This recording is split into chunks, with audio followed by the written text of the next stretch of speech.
brands. Tell us whatever your website is, how your love of pop culture and shit.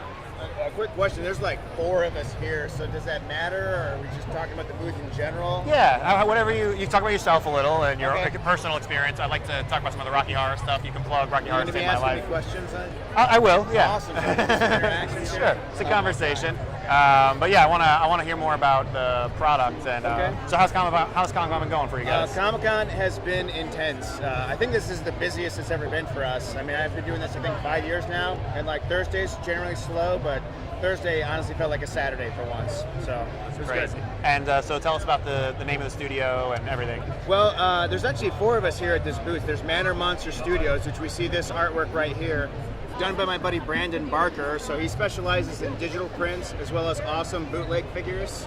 I don't know if I should say bootleg, but they look good. And then there's myself. I go by the name Epyon5, and I do the stencil work that you see here right behind me, like the Doctor Who. And it's all done with hand-cut stencils, spray painted on wood and canvas. And then on the other side over there, we've got Katrina Catazone, who specializes in charcoal portraits, like very nice, very realistic. A lot of people think they're just posters and photographs. And then in the middle is Rocky Horror Saved My Life. And everybody in this booth actually met through the Rocky Horror Picture Show. And Rocky Horror Saved My Life is actually a documentary that just got done chronicling the people that have kept it going for the past 40 years. You were at the 40th anniversary. I was at the 40th screening. anniversary. Yeah. Can you tell me that story about Barry Bostwick again? It was so funny. Barry Bostwick, Little Nell, and Patricia Quinn were actually at the screening for Rocky Horror, and they came up on stage before the show, and Barry put on the Brad glasses as well as a wig, and then he pulled his pants off, and he was wearing a garter belt and stocking. So he basically reverted back to being an asshole.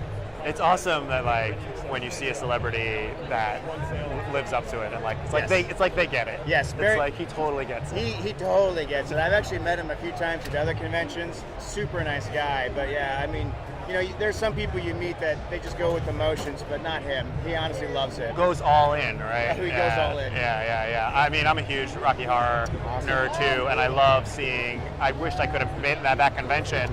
Well, how was that? It was intense. Yeah. I mean, like I said, Patricia Quinn's there, Little Nell is there, so a lot of these people have never actually seen the 3 of them together.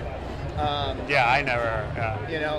Susan Sarandon almost showed up, but she had some scheduling conflicts. So she was around though. She was on the Today Show interview I saw. So they weren't sure if she was going to be there, but there was a possibility. And if she had showed up, I think it just would have been mass hysteria. She's always been spoke about the experience really well. She loves it. Right. She loves it. So these are yours, right? Yeah, these these big are guys. yours, Did you sell the big giant Bill Murray head I did. and the Evil Dead one? Yes, yeah, those were on cut wood, half-inch cut wood, and then cut stencils, and made a giant Bill Murray, giant Evil Ash, and they sold pretty quick.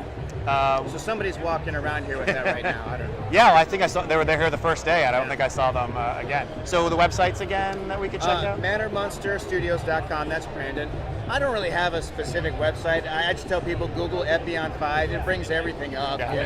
The same thing for Katrina Catazone, and then RockyHorrorSaveMyLife.com for the documentary about Rocky Horror.